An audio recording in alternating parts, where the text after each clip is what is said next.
ಹೋರಾಟ ಇದೆ. ಜಿ ರಾಮ್ಜಿ ವಿರುದ್ಧ ಬೃಹತ್ ಹೋರಾಟಕ್ಕೆ ಸಿದ್ಧತೆಯನ್ನ ಮಾಡಿಕೊಂಡಿದ್ದಾರೆ ಕಾಂಗ್ರೆಸ್ ನಾಯಕರು. ಫ್ರೀಡಂ ಪಾರ್ಕ್ನಲ್ಲಿ ನರೇಗಾ ವಿಚಾರಕ್ಕೆ ದೊಡ್ಡ ಮಟ್ಟದ ಹೋರಾಟ ಇದೆ. ನಾಳೆ ಪ್ರತಿಭಟನೆ ಮಾಡ್ತೀವಿ ಅಂತ ಸಿದ್ದರಾಮಯ್ಯ ಹೇಳಿದ್ದಾರೆ. ಈ ಒಂದು ಪ್ರೊಟೆಸ್ಟ್ಗೆ ಸುರ್ಜೇವಾಲಾ ಬಂದರೂ ಬರ್ಬೋದು ಅಂತ ಸಿದ್ದರಾಮಯ್ಯನವರು ಹೇಳಿಕೆಯನ್ನು ಕೊಟ್ಟಿದ್ದಾರೆ. ಸುರ್ಜೇವಾಲಾ ಬರ್ಬೋದು. ರಾಷ್ಟ್ರೀಯ ನಾಯಕರು ಯಾರು ಬರಲ್ವಾ ಸರ್? ನಾಳೆ ಫ್ರೀಡಂ ಪಾರ್ಕ್ ಅಲ್ಲಿ ಹೋರಾಟ ಇದೆ, ಯಾರೆಲ್ಲ ಬರ್ತಾರೆ? ಸುರ್ಜೇವಾಲಾ ಬರ್ಬೋದು. ಸರ್ ರಾಷ್ಟ್ರೀಯ ನಾಯಕರು ಯಾರು ಬರಲ್ವಾ ಸರ್? ನಾಳೆ ಫ್ರೀಡಂ ಪಾರ್ಕ್ ಅಲ್ಲಿ ಹೋರಾಟ ಇದೆ, ಯಾರೆಲ್ಲ ಬರ್ತಾರೆ? ಸುರ್ಜೇವಾಲಾ ಬರ್ಬೋದು. ಸರ್ ರಾಷ್ಟ್ರೀಯ ನಾಯಕರು ಯಾರು ಬರಲ್ವಾ ಸರ್? ನಾಳೆ ಫ್ರೀಡಂ ಪಾರ್ಕ್ ಅಲ್ಲಿ ಹೋರಾಟ ಇದೆ, ಯಾರೆಲ್ಲ ಬರ್ತಾರೆ? ಸುರ್ಜೇವಾಲಾ ಬರ್ಬೋದು. ಸರ್ ರಾಷ್ಟ್ರೀಯ ನಾಯಕರು ಯಾರು ಬರಲ್ವಾ ಸರ್? ನಾಳೆ ಫ್ರೀಡಂ ಪಾರ್ಕ್ ಅಲ್ಲಿ ಹೋರಾಟ ಇದೆ, ಯಾರೆಲ್ಲ ಬರ್ತಾರೆ? ಸುರ್ಜೇವಾಲಾ ಬರ್ಬೋದು. ಸರ್ ರಾಷ್ಟ್ರೀಯ ನಾಯಕರು ಯಾರು ಬರಲ್ವಾ ಸರ್? ನಾಳೆ ಫ್ರೀಡಂ ಪಾರ್ಕ್ ಅಲ್ಲಿ ಹೋರಾಟ ಇದೆ, ಯಾರೆಲ್ಲ ಬರ್ತಾರೆ?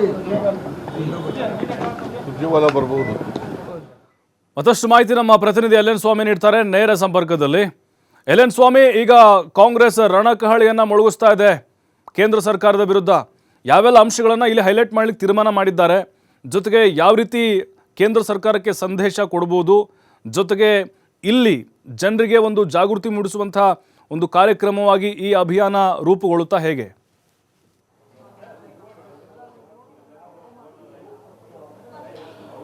ಪ್ರಭು, ಮನ್ರೇಗಾ ರದ್ದುಪಡಿಸಿ ವಿಬಿಜಿ ರಾಮ್ಜಿ ಹೊಸ ಯೋಜನೆಯನ್ನ ಕಾಯ್ದೆಯನ್ನು ಜಾರಿಗೆ ತಂದಿರುವ ವಿಚಾರಕ್ಕೆ ಸಂಬಂಧಪಟ್ಟಂತೆ ಈಗ ರಾಜ್ಯ ಸರ್ಕಾರ ಕೇಂದ್ರ ಸರ್ಕಾರದ ವಿರುದ್ಧ ಪ್ರತಿಭಟನೆಯನ್ನು ನಡೆಸ್ತಾ ಇದೆ.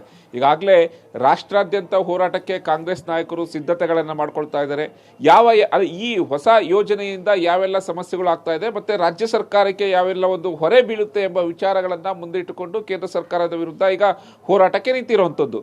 ಮೊದಲನೇದಾಗಿ ಮನ್ರೇಗಾ ಅಂದರೆ ಮಹಾತ್ಮ ಗಾಂಧಿ ರಾಷ್ಟ್ರೀಯ ಉದ್ಯೋಗ ಖಾತ್ರಿ ಯೋಜನೆಯಲ್ಲಿ ಅಡಿಯಲ್ಲಿ ಬರುವಂತಹ ಒಂದು ಕೆಲವೊಂದಿಷ್ಟು ನಿರ್ಬಂಧಗಳನ್ನು ತೆಗೆದುಹಾಕಿರೋದು, ಜೊತೆಗೆ ಮಹಾತ್ಮ ಗಾಂಧಿ ಅವರ ಹೆಸರನ್ನು ಕೂಡ ತೆಗೆದುಹಾಕಿರೋದಕ್ಕೆ ಕಾಂಗ್ರೆಸ್ ನಾಯಕರು ಸಾಕಷ್ಟು ಆಕ್ರೋಶವನ್ನು ಹೊರಹಾಕ್ತಾ ಇರೋಂಥದ್ದು. ಹಾಗಾಗಿ ಈಗ ವಿಕಸಿತ ಭಾರತ ರಾಮ್ಜಿ ಯೋಜನೆಯಲ್ಲಿ ಸಾಕಷ್ಟು ಸಮಸ್ಯೆಗಳಿವೆ, ಜೊತೆಗೆ ಇದರಿಂದ ರಾಜ್ಯಕ್ಕೆ ಹೆಚ್ಚೆಚ್ಚು ಹೊರೆ ಆಗ್ತಾ ಇದೆ. ರಾಜ್ಯದ ಒಂದು ಮೂಲಭೂತ ಹಕ್ಕುಗಳನ್ನು ಕಿತ್ತುಕೊಳ್ಳೋದಕ್ಕೆ ಕೇಂದ್ರ ಸರ್ಕಾರ ಹೊಡ್ತಾ ಇದೆ ಎಂಬ ವಿಚಾರವನ್ನು ಇಟ್ಕೊಂಡು ಈಗ ಹೋರಾಟಕ್ಕೆ ಮುಂದಾಗಿರುವಂಥದ್ದು. ಹೀಗಾಗಿ ನಾಳೆ ಫ್ರೀಡಂ ಪಾರ್ಕ್ನಲ್ಲಿ ಕಾಂಗ್ರೆಸ್ ನಾಯಕರು ಕೇಂದ್ರ ಸರ್ಕಾರದ ವಿರುದ್ಧ ಒಂದು ಹೋರಾಟವನ್ನು ಹಮ್ಮಿಕೊಂಡಿರುವಂಥದ್ದು, ಜೊತೆಗೆ ರಾಜ್ಭವನ್ ಚಲೋ ಒಂದು ಪ್ರತಿಭಟನೆಯನ್ನು ಕೂಡ ಇಟ್ಕೊಂಡಿರುವಂಥದ್ದು. ಅಂದರೆ ಈಗಾಗಲೇ ವಿಶೇಷ ಅಧಿವೇಶನವನ್ನು ಕರೆಯಲಾಗಿದೆ. ಅಂದರೆ ಮನ್ರೇಗಾ ಯೋಜನೆ ರದ್ದುಪಡಿಸೋದಕ್ಕೆ ಸಂಬಂಧಪಟ್ಟಂತೆ ಖಂಡನಾ ನಿರ್ಣಯ ಸಲ್ಲಿಸೋದಕ್ಕೆ ಈಗಾಗಲೇ ಒಂದು ವಿಶೇಷ ಅಧಿವೇಶನ ಕರೆಯಲಾಗಿದೆ. ವಿಶೇಷ ಅಧಿವೇಶನದಲ್ಲೂ ಕೂಡ ಈಗ ಚರ್ಚೆಗೆ ಬರ್ತಾ ಇದೆ. ಒಂದು ಕಡೆ ಸದನದ ಒಳಗೆ ಜೊತೆಗೆ ಸದನದ ಹೊರಗೆ ಎರಡೂ ಕಡೆ ರಾಜ್ಯ ಸರ್ಕಾರ ಕೇಂದ್ರ ಸರ್ಕಾರ ವಿರುದ್ಧ ಹೋರಾಟ ಮಾಡೋದಕ್ಕೆ ಈಗ ಎಲ್ಲ ರೀತಿಯ ಸಿದ್ಧತೆಗಳನ್ನು ಮಾಡ್ಕೊಳ್ತಾ ಇರೋಂಥದ್ದು. ಈಗಾಗಲೇ ಸಾಕಷ್ಟು ಆಕ್ರೋಶವನ್ನು ಹೊರಹಾಕಿದೆ. ಜೊತೆಗೆ ರಾಷ್ಟ್ರ ಮಟ್ಟದಲ್ಲಿ ಯಾವ ರೀತಿ ಒಂದು ಹೋರಾಟ ಮಾಡಬೇಕು ಅನ್ನೋದಕ್ಕೂ ಕೂಡ ಈಗಾಗಲೇ ಕಾರ್ಯಕರ್ತರಿಗೆ ಸಂದೇಶ ಕಳಿಸಿರುವಂಥದ್ದು. ಜೊತೆಗೆ ಈಗಾಗಲೇ ಜಿಲ್ಲಾ ಮಟ್ಟದಲ್ಲಿ ಜಿಲ್ಲಾ ಹಾಗೂ ತಾಲೂಕು ಮಟ್ಟದಲ್ಲೂ ಕೂಡ ಹೋರಾಟಕ್ಕೆ ಕಾರ್ಯಕರ್ತರಿಗೆ ಕರೆ ನೀಡಿರುವಂಥದ್ದು. ಈ ಎಲ್ಲ ವಿಚಾರಗಳನ್ನು ಇಟ್ಕೊಂಡು ಅಂದರೆ ಕೇಂದ್ರ ಸರ್ಕಾರ ತೆಗೆದುಕೊಂಡಂತಹ ಧೋರಣೆಗಳ ವಿಚಾರಕ್ಕೆ ಸಂಬಂಧಪಟ್ಟಂತೆ ನಾಳೆ ಉಗ್ರ ಹೋರಾಟ ಮಾಡ್ತೀವಿ ಎಂಬ ಹೇಳಿಕೆಯನ್ನು ಈಗಾಗಲೇ ಕಾಂಗ್ರೆಸ್ ನಾಯಕರು ಕೊಟ್ಟಿರುವಂಥದ್ದು. ಜೊತೆಗೆ ರಾಷ್ಟ್ರೀಯ ನಾಯಕರು ಬರ್ತಾರೆ, ಅವರು ಕೂಡ ನಮ್ಮ ಜೊತೆ ಸೇರ್ಕೋತಾರೆ.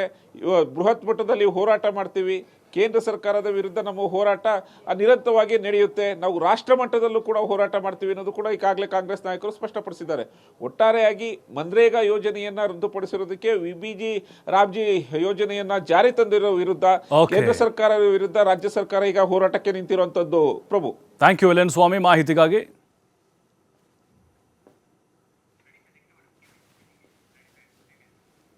ನರೇಗಾದಲ್ಲಿ ಅಕ್ರಮ ಆಗಿದ್ರೆ ಚರ್ಚೆಗೆ ಸಿದ್ಧ ಕುಮಾರಸ್ವಾಮಿ ಹಾಗೆ ಬಿಜೆಪಿಗೆ ಡಿಕೆ ಶಿವಕುಮಾರ್ ಸವಾಲನ್ನು ಹಾಕಿದ್ದಾರೆ.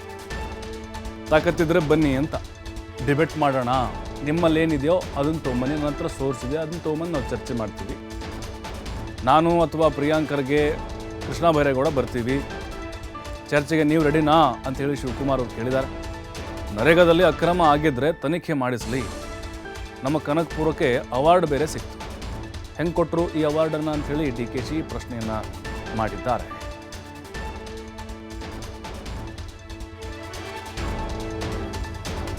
ಇದು ಇದಕ್ಕೆಲ್ಲ ಕೂಡ ಮಾರಕವಾದಂಥ ಹೊಸ ಯೋಜನೆಯನ್ನು ತಂದಿರೋದ್ರಿಂದ ಈಗ ನಾವು ವಿಧಾನಸೌಧದಲ್ಲೂ ಕೂಡ ನಾವು ಇದನ್ನು ಪ್ರತಿಭಟನೆ ಮಾಡೋಂಥ ಕೆಲಸವನ್ನು ಮತ್ತು ನಮ್ಮ ನಿರ್ಣಯವನ್ನು ಮಾಡೋಂಥ ಕಾರ್ಯಕ್ರಮಕ್ಕೆ ಈಗಾಗಲೇ ನಾವು ಸಜ್ಜಾಗಿದ್ದೇವೆ. ನಾವು ರೆಸಲ್ಯೂಷನ್ ಮಾಡ್ತೀವಿ, ಇದರ ಬಗ್ಗೆ ಚರ್ಚೆ ಮಾಡ್ತೀವಿ, ರೆಸಲ್ಯೂಷನ್ ಮಾಡ್ತೀವಿ, ಇದನ್ನು ವಾಪಸ್ ತೆಗೆದುಕೊಳ್ಬೇಕು ಅಂತ ಹೇಳ್ತೀವಿ.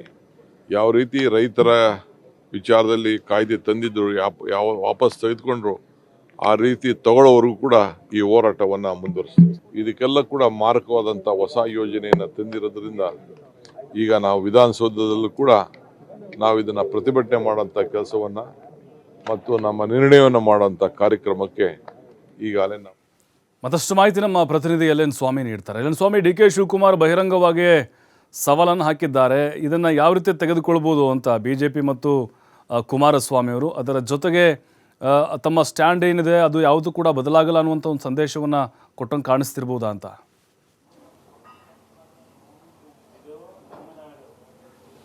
ಖಂಡಿತ ಪ್ರಭು, ಈಗಾಗಲೇ ಮನ್ರೇಗಾ ಯೋಜನೆಗೆ ಸಂಬಂಧಪಟ್ಟಂತೆ ಕೇಂದ್ರ ಸರ್ಕಾರದ ವಿರುದ್ಧ ಈಗ ರಾಜ್ಯ ಸರ್ಕಾರ ಹೋರಾಟಕ್ಕೆ ನಿಂತಿರೋದು ಒಂದು ಕಡೆ ಆದರೆ, ರಾಜ್ಯ ಸರ್ಕಾರ ಹಾಗೂ ಕೇಂದ್ರ ಸರ್ಕಾರಗಳು ಜೊತೆಗೆ ರಾಜ್ಯ BJP ಹಾಗೂ JDS ನಡುವೆ ಒಂದು ರೀತಿ ಜಟಾಪಟಿ ಶುರುವಾಗಿರುವಂಥದ್ದು.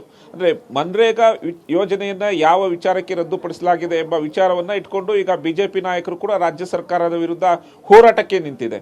ಈಗಾಗಲೇ ಕೇಂದ್ರ ಸರ್ಕಾರದಿಂದ ಕೂಡ ಸಚಿವರು ಬಂದು ಇಲ್ಲಿ BJP ಹಾಗೂ JDS ನಾಯಕರಿಗೆ ಒಂದು ಸೆಮಿನಾರ್ ಅನ್ನು ಮಾಡಿದ್ರು, ಜೊತೆಗೆ ಸುದ್ದಿಗೋಷ್ಠಿಯನ್ನ ಮಾಡಿದ್ರು. ಅಲ್ಲೂ ಕೂಡ ವಿಕಸಿತ ಭಾರತ ರಾಮ್ಜಿ ಯೋಜನೆಯನ್ನ ಜಾರಿಗೆ ತಂದಿರೋ ವಿಚಾರಕ್ಕೆ ಸಂಬಂಧಪಟ್ಟಂತೆ ಸಾಕಷ್ಟು ಆ ವಿಚಾರಗಳನ್ನ ಹೇಳಿರುವಂಥದ್ದು. ಆ ವಿಚಾರ ಹೇಳಿದ ಸಂದರ್ಭದಲ್ಲಿ ಈಗಾಗಲೇ ರಾಜ್ಯ ಸರ್ಕಾರ ಯಾವ ರೀತಿ ಒಂದು ಕೇಂದ್ರ ಸರ್ಕಾರದ ವಿರುದ್ಧ ಹೋರಾಟಕ್ಕೆ ನಿಂತಿದೆ, ಅದೇ ರೀತಿಯಲ್ಲಿ BJP ನಾಯಕರು ಕೂಡ ರಾಜ್ಯ ಸರ್ಕಾರದ ಅಂದ್ರೆ ಕಾಂಗ್ರೆಸ್ ನಾಯಕರ ಮೇಲೆ ಆರೋಪಗಳನ್ನು ಮಾಡ್ತಿರುವಂಥದ್ದು. ಈ ಹಿಂದೆ ಕೂಡ ನರೇಗಾದಲ್ಲಿ ಸಾಕಷ್ಟು ಭ್ರಷ್ಟಾಚಾರ ಆಗಿತ್ತು ಎಂಬ ವಿಚಾರವನ್ನ ಮನಮೋಹನ್ ಸಿಂಗ್ ಕೂಡ ಹೇಳಿದ್ರು, ಜೊತೆಗೆ ಸೋನಿಯಾ ಗಾಂಧಿ ಕೂಡ ಹೇಳಿದ್ರು ಅನ್ನೋದು ಕೇಂದ್ರ ಸಚಿವ ಶಿವರಾಜ್ ಸಿಂಗ್ ಚೌಹಾಣ್ ಕೂಡ ಹೇಳಿಕೆ ಕೊಟ್ಟಿರುವಂಥದ್ದು. ಅದೇ ಹಾದಿಯಲ್ಲಿ ಆ ರಾಜ್ಯ BJP ಹಾಗೂ JDS ನಾಯಕರು ಕೂಡ ಭ್ರಷ್ಟಾಚಾರ ನಡೆದಿದೆ, ಹಗರಣ ಆಗಿದೆ ಎಂಬ ವಿಚಾರಗಳನ್ನ ಆರೋಪವನ್ನ ಮಾಡ್ತಾ ಇರುವಂಥದ್ದು. ಈ ಆರೋಪಕ್ಕೆ ಸಂಬಂಧಪಟ್ಟಂತೆ CM DK ಶಿವಕುಮಾರ್ ಕೂಡ ನೇರ ಸವಾಲನ್ನ ಹಾಕಿದ್ದಾರೆ.